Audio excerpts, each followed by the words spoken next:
Now, I think there are several ways in which we can be able to classify neonatal sepsis. I can remember two.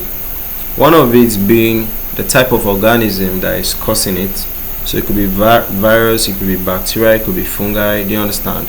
Then another way in which you can be able to classify neonatal sepsis is for you to try to talk about the time in which this condition actually started in a neonate.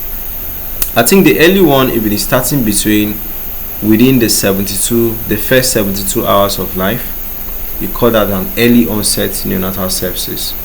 Then if it is starting anything after the 72 hours of life, that one is basically the late neonatal sepsis. So for the early one, we'll discuss the two, right? So let's introduce and start with the early one. Now, neonatal sepsis is classified into two distinct types, and for this very classification is based on the time which it started. So for early one is just within the first 72 hours of life. Do you understand? Sources of infections could be vertical. Maybe the infection moved from the mother to the baby. Alright, and infection may occur via ascending infection from birth canals, transplacental spreads.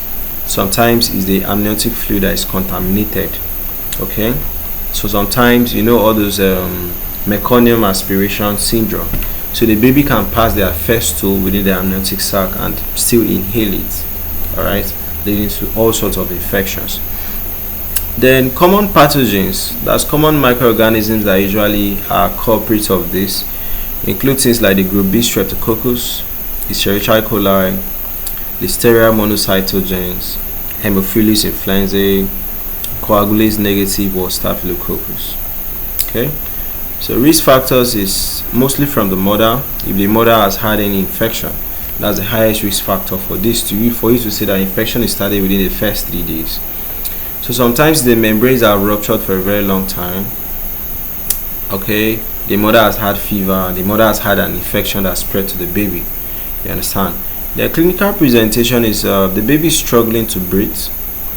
The body temperatures are low. They don't want to feed very much. Lethargy, pneumonia. Okay. So for the late onset, anything that is after the first 72 hours of life up to 28 days, okay, is the late onset. So it's starting late. So sources of infection could be horizontal. They got it from the environment. Okay, so this one, the mother is kind of vindicated. So or sometimes it's acquired from the hospital environment.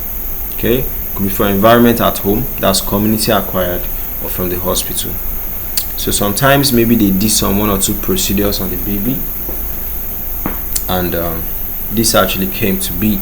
So microorganisms are usually culprits of this. We have the coagulase negative Staphylococcus, Staphylococcus aureus, Klebsiella, Pseudomonas, Enterobacter, Candida albicans, Escherichia coli.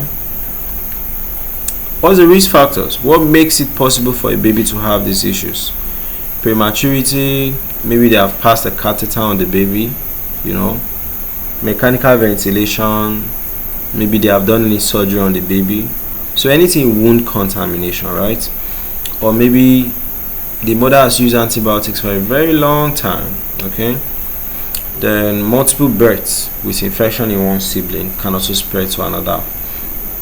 So clinical presentation is the temperatures are not stable. It could be low or high. Okay, they're having difficulties with breathing. All right, they don't want to feed. All right, poor feeding, abdominal distension. Then sometimes you can have inflammation of the meninges. They can also have bacteria going into the bloodstream. Okay, so that's just it for this way of classifying neonatal sepsis. That's focusing on the time at which the infection actually came in.